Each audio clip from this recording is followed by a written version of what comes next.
What do you say, everybody? Welcome to Cover Crimson. I got some breaking news for you. Jam Miller is injured. We're going to talk about that, what that means for Alabama and the impact on this roster right now. So thank you guys for hanging out. Brought to you by Pearl River Resort, Philadelphia, Mississippi.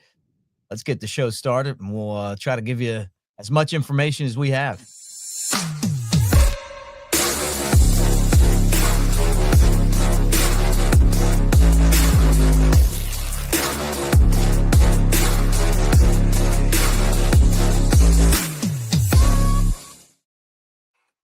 All right, with Clint Lamb, I'm Mick Gillispie. Clint, we found out today, really last night, that Jam Miller was injured in the scrimmage, and now it's being reported that he's not going to be able to play in the Florida State game.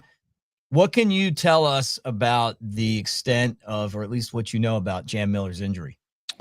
Yeah, it's unfortunate because he was having a phenomenal camp. And, I got a text last night from somebody that said, hey, we're hearing some things on Jam. I don't want to go into specifics on what I was told, but I just knew, the fact that it was kind of sudden. Like, I talked to multiple people at the scrimmage.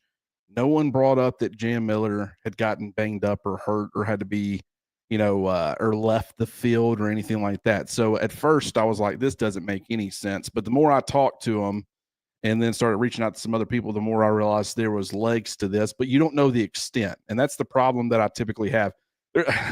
It's funny because back in, I want to say it was like 2016 or 2017, when I first got into this business, there was somebody at a scrimmage who was watching, and they'd already given me some good information. I'd already tweeted that information, and it was confirmed to be correct. And then they tweeted just that Rashaan Evans had got carted off the field. And so I was like, okay, wait, what happened? Did he get, like, was he grabbing his knee? Like, what's going on? They didn't respond after that text. And being young and new in the business and wanting to make a name for myself, I'm like, man, someone else is about to break this. This is massive news. Mm-hmm. So I tweeted it out. Rashaan Evans got carted off the field. About 5 minutes later, they texted me. They're like, apparently it was just, he was a little bit hot and they just gave him a ride off on the cart. And as soon as that happened, I'm like, I've messed up royally. What I tweeted was 100% accurate information, but it was misleading information. Ever since then, I've wanted pretty much 100% fact before I'll go out there and stick my neck out there and start making tweets and making announcements and things like that. So, I didn't want to tweet it out. I don't care about being first. We'll react to it when we learn the news, let everybody knows what we think it means. But right. Kalen DeBoer this morning, he made an official announcement. And let's see if I can actually pull that up. So he said Jam Miller suffered an upper body injury in Saturday's scrimmage and went in for a procedure on Saturday evening, which I'd also heard was confirmed. Jam should recover fully with a timetable for his return yet to be determined. Once again, because we don't have anything concrete, I don't want to put it's a 5 to 7, a 6 to 8, an 8 to 12 week, recovery. Like I've heard a lot of different things. And so The fact that they haven't made that announcement, I'm going to give them time to figure out exactly what it is, and then we'll adjust accordingly based off of people that I trust in this business and things that they've said. Hey, maybe you should expect him back, around the time SEC play gets underway. Like Josh Pate tweeted that out. That's kind of in line with what I've been hearing. But at the same time, there's been nothing made official, and I want to make that very clear. Next steps, Mick is trying to figure out exactly what this means for the Alabama backfield. From a fan's perspective, though, how do you react to this news? Well, the first thing that popped to mind was Justice Haynes transferred to Michigan. So that was your second guy last year. And that you hate it for Ty Simpson because this was the one guy who brought all that experience and, kind of gave you that dual threat, can run the ball and catch the ball. But then there's the other part of it where you feel like there's other guys that can slide in and run and block and have been waiting for this opportunity, and now it's here. I don't think that running back is a spot where Alabama didn't have depth, but I guess there's a new sense of urgency. If you're a guy like A.K. Deere, you got to be looking and going, hey, you know what?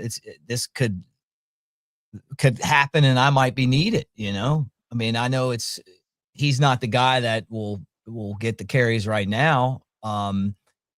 But it's always a situation where you got to be ready to go. So I'm guessing Richard Young, Daniel Hill, and Dre Washington now are the guys that will get the bulk of the carries. And if you're a guy like AK Deer, you're looking at it going, you know what? I mean, you always have to be ready to go. Yeah, I think everybody needs to be ready. And a couple of things here. Number one, this is why depth is always important. Hey, why does Alabama go out there and why do they get Dre Washington, right? Because this can happen.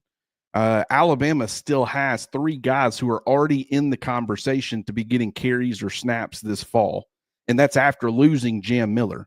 The fact that you're having that conversation and saying you still got 3, plus you've got 2 guys behind those. I mean, you lost Justice Haynes, but you added the number 2 running back, true freshman coming out of high school, top 100 recruit, top 70 recruit in AK Deer. But you also go and you had a guy like Dre Washington who's got some experience. He's worked in a committee. He can do some different things for your offense. We've heard good things about how he's been progressing as he's gotten more comfortable in this system and in this offense. And so, I think that that's really important. Another thing I want to bring up is think about Washington's offense under Kalen DeBoer and Ryan Grubb. We know about Dylan Johnson. He was a 1,000-yard rusher, but who was Washington's starting running back in 2022? And if you don't know the answer to that question, understand you are far from the only one. But Washington had the number 7 scoring offense and the number 2 in total yards per game offense in 2022, and yet very few people could tell me who their starting running back was. And it was Wayne Talapapa is who it was. That kind of tells you everything you need to know about that offense. The only position on Washington's offense from the 2023 group that did not have a player drafted was the running backs. Quarterback went first round.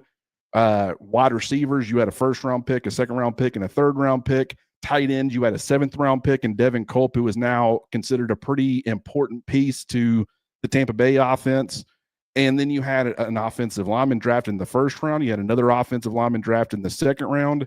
And so I don't say that to say the running back's not important to Kalen DeBoer and Ryan Grubb's offense. That's not the reasoning for that.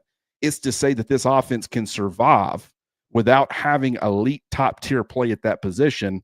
But at the same time, Alabama still has some very capable, very talented options. And the last thing I'll bring up regarding this situation is just about a year ago, CJ Baxter for Texas went down with a season-ending injury. He was a former 5-star recruit, had a hell of a freshman year for Texas, was expected to be their starting running back. He goes down for the season. He is lost for the entire year. And some people freaked out, but then other people thought, okay, you've got a capable play caller in Steve Sarkisian. You've got a capable passing game. You've got capable receivers. You've got this offense is going to survive without having CJ Baxter. Would that offense have been better with Baxter? Would that have run game have been better? Absolutely. But they still had a 1,000-yard rusher in Quintravian Weisner, and they had another guy in Jaden Blue who had, I want to say, over 700 yards. So they still had a productive run game. They still were able to make it to the semifinals of the college football playoff and actually had Ohio State, the eventual national champions, tied late in the fourth quarter or about midway point of the fourth quarter. And so this idea that this is crippling for Alabama, I don't think that's the case. But I will say Jam Miller was having a phenomenal camp. He was easily considered Alabama's best running back, and he will be missed for however long he's out. Do not get me wrong. But at the same time, can Alabama survive? I absolutely think that they can. Well, it was Jam Miller and everybody else, so now it's everybody else. And, you walk into that room and it sends a message throughout the entire building that you always have to be prepared to get your opportunity if it's not now, because it could be, right? That's the way it goes. And they must not have thought that it was that big a deal, because Kalen DeBoer didn't mention it at all in the press conference yesterday. Yeah, I wouldn't say that he didn't think it was a big deal. It's he has no idea what it is. And people are going to run with it. They're going to start asking a bunch of questions about it. And from his perspective, if no one knows and no one's asking, hey, let me get out of this press conference. Let me go find out what's actually going on. And the Right. next time I address the media, I'm a lot more informed and I can actually address things how they need to be addressed. I think that's kind of the approach. You're 100% correct, though. It was Jam Miller. And what's crazy is if you go back even a couple of months ago, I was even admitting, hey, I can see a scenario where Daniel Hill ends up being the workhorse. You know, I feel really good about Daniel Hill. I like Richard Young a lot. I love Dre Washington. I like AK Deer, and we did hear some really good things about some of the plays that he made in that scrimmage yesterday. He's coming on. Now, granted, it was against second and third team guys, but he's certainly making progress, especially relative to where he was at in the spring. A lot of progress. So I still feel good about that room, but you know, Jam Miller, the more we got into fall camp, and I don't know what it is, I've said this multiple times, but when Ryan Grubb was asked about Alabama's running back room and how it's doing, when he just says the words Jam Miller, that's the first two words out of his mouth, and then he just left a pause, and that pause was for emphasis and effect. That should have told you what you needed to know about Jam Miller and his importance to this running back room. But at the same time, when you hear the coaching staff, Kalen DeBoer has said, he said after the last scrimmage, he feels really good about where this running back room is as far as pass protection, knowing what to do and be able to execute it, and their ability to also make an impact out of the backfield catching the football. We know all these guys can run, so those are the two other elements that you need if you want to be a true three-down back. I think Alabama's going to be just fine at the running back position. I think they're still going to have a very effective run game. It just, you know, naturally it would have been a lot more effective with Jam Miller healthy for the entirety of the season. But, you know, hopefully the SEC play statement is true. And all you got to do is get through Florida State and then, of course, Wisconsin. And then you'll be, you know, obviously getting towards Georgia and Vanderbilt and all that. And that's where he'll become a lot more important. But I think Alabama's going to be just fine. How do you think this will affect the offensive play calling?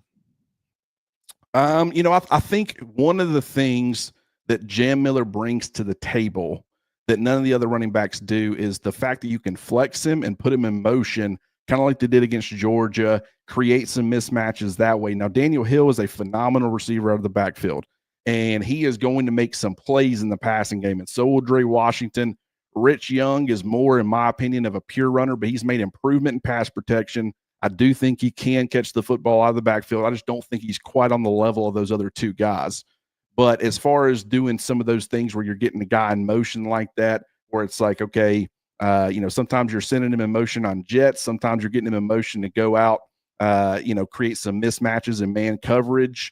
A lot of different ways that he, you know, will be used once he returns. And that's something that I don't think Alabama's going to have with the other running backs. But pretty much everything else, I would say, is at their disposal. And, you know, think about – I like Jam Miller a lot, but I like Ty Simpson. I like the weapons in the passing game. I like the offensive line and what we've been hearing about their ability to create holes for the running backs to run through. The tight ends still work in progress, but we're hearing good things about how they're progressing. But it's like if you've got all those other elements and you've got capable guys like Washington in 2023 behind Dylan Johnson, essentially nothing. And people also don't realize he was banged up for the second half of that year. And while he was banged up, he actually got better. I mean, he was one of the better running backs down the stretch in 2023. And even in the national championship game, he had gotten banged up in the previous matchup.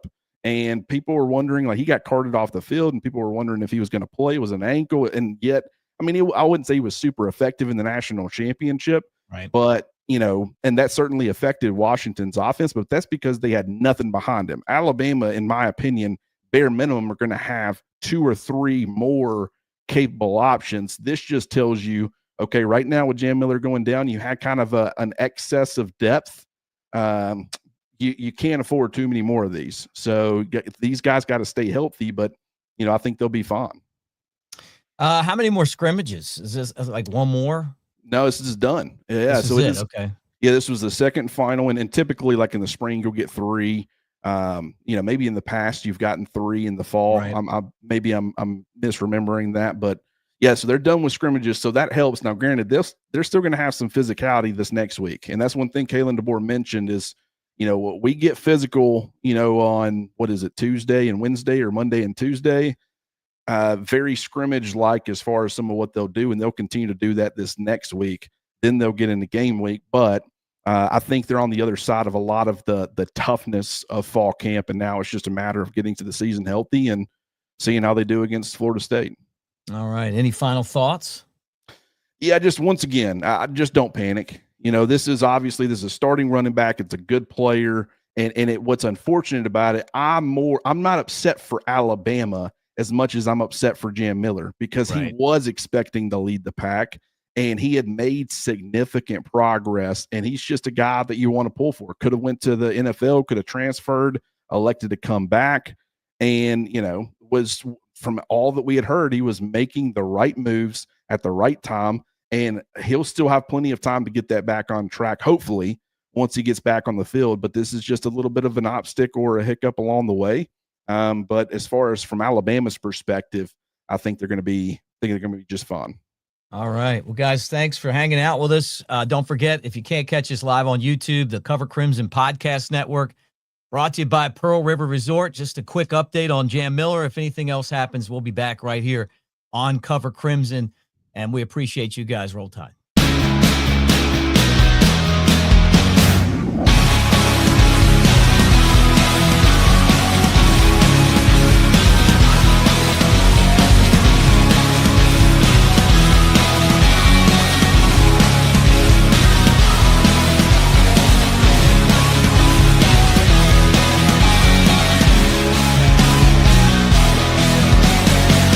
Escape to Pearl River Resort.